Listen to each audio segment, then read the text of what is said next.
የዛሬው እንግዳችን ነቢዩላህ ኢልያስ ኢብኑ ያሲን ኢብኒ ፈንሐስ ኢብኒ አልያዓዘር ኢብኒ ሃሩን ኢብኒ ዕምራን በማለት የዘር ሐረጉ የሙሳ ዓለይሂ ሰላም ወንድም ከሆነው ከሃሩን ዓለይሂ ሰላም ይመዘዛል።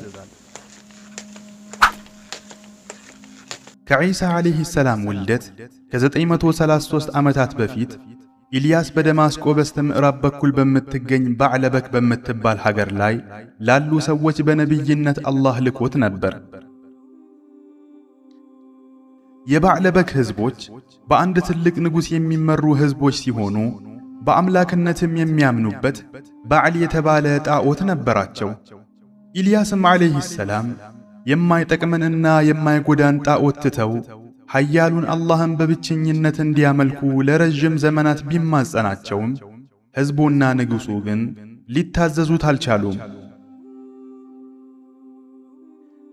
ይህን የሕዝቡን እምቢተኝነት የተመለከተው ኢልያስም ዓለይሂ ሰላም አላህን ጌታዬ ሆይ እነዚህ ሰዎች አንተን መገዛት እምቢ ብለው ሌላን አካል ማምለክን መርጠዋልና አንተ የለገስካቸውን ሲሳይ ንፈጋቸው አለው።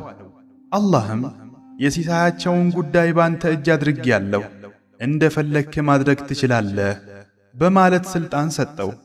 ኢልያስም ዱዓ አድርጎ ለ3 ተከታታይ ዓመታት ዝናብን አቋረጠባቸው።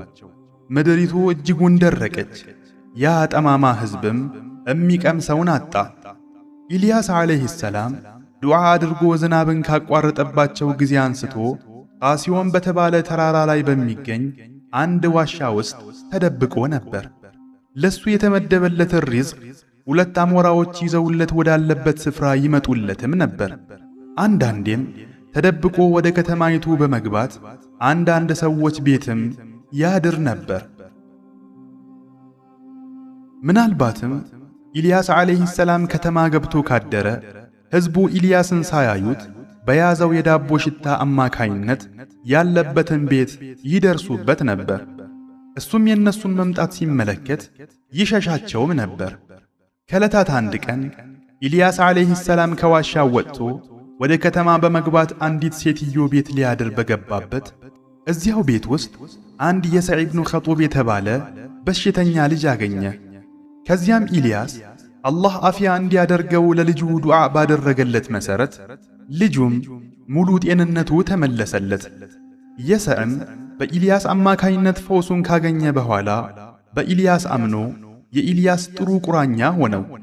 የትም ይሂድ የት ኢልያስን ዓለይሂ ሰላም የሰዕ አይለየውም ነበር።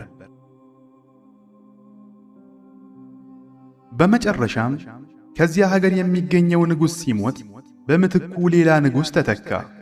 ኢልያስም እዚህ ንጉሥ ዘንድ በመምጣት ዳዕዋ አደረገለትና ስለ አላህም ትልቅነት ስለ ቀደምት ሕዝቦችም አክሎ ነገረው።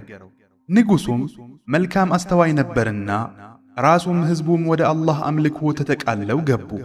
ይሁን እንጂ 10,000 የሚያህሉ የሕዝቡ ክፍሎች ወደ እስልምና መግባትን አልፈለጉም ነበር። ለማግባባት ቢሞክራቸውም ሊሰሙ ባለመቻላቸው ንጉሡ ሁሉንም ገደላቸው። በዚህ ሁኔታ ላይ ሳሉ የኢልያስ ዓለይሂ ሰላም ዕድሜው ገፍቶ ነበርና ጓደኛው የሰዕን ዓለይሂ ሰላም በሱ ቦታ በነቢይነት ተክቶ ይህ ነው ተብሎ በታሪክ መዛግብት በማይታወቅበት ዕድሜው ይህችን ዓለም ኢልያስ ዓለይሂ ሰላም በሞት ተገላገላት።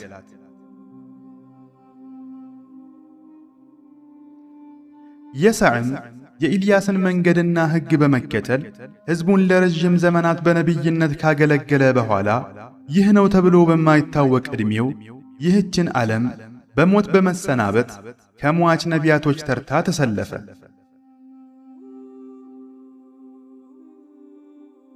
የአላህ ሰላምና እዝነት በኢልያስና በየሰዕ ላይ ይስፈን።